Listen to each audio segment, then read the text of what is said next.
நம்மிடையே மதுரை ஆதீனம் தொலைபேசி வாயிலாக தொடர்பில் இருக்கிறார். வணக்கம் சார். இப்போ மத்திய அரசு ஜல்லிக்கட்டுக்கு அனுமதி வழங்கி அறிவிக்கை வெளியிட்டிருக்காங்க. இது குறித்து நீங்க என்ன நினைக்கிறீங்க? உங்களுடைய கருத்துக்கள்.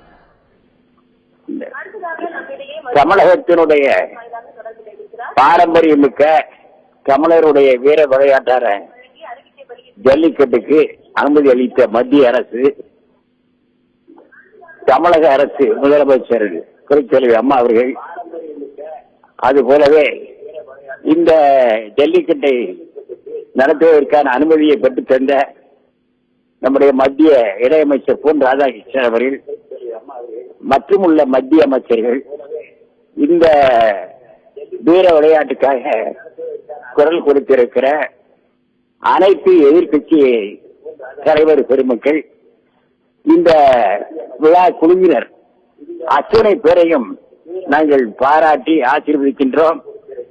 ஒரு பெரிய மகிழ்ச்சியான செய்தி. இன்றைய தினம் குரு பயிற்சியான அருமையானதொரு இந்த நாளிலே இந்த செய்தி பொங்கல் திருவிழாவை சிறப்பான வகையிலே மகிழ்ச்சியான வகையிலே நடத்துவதற்கான ஆணை பிறப்பித்த மத்திய அரசை, குறிப்பாக நம்முடைய இணையமைச்சர் பொன் ராதாகிருஷ்ணன் அவர்கள், ஜவடேகர் அவர்கள், அமித்ஷா அவர்கள், தமிழகத்தினுடைய முதலமைச்சர் புரட்சித்தலைவி அம்மா அவர்கள், எதிர்கட்சிகளை சார்ந்த அனைத்து தலைவர்கள் அத்துணை பேரை நாங்கள் பாராட்டி ஆசீர்வதிக்கின்றோம். எல்லோருக்கும் இனிய பொங்கல் வாழ்த்துக்களை தெரிவித்துக் கொள்கிறோம்.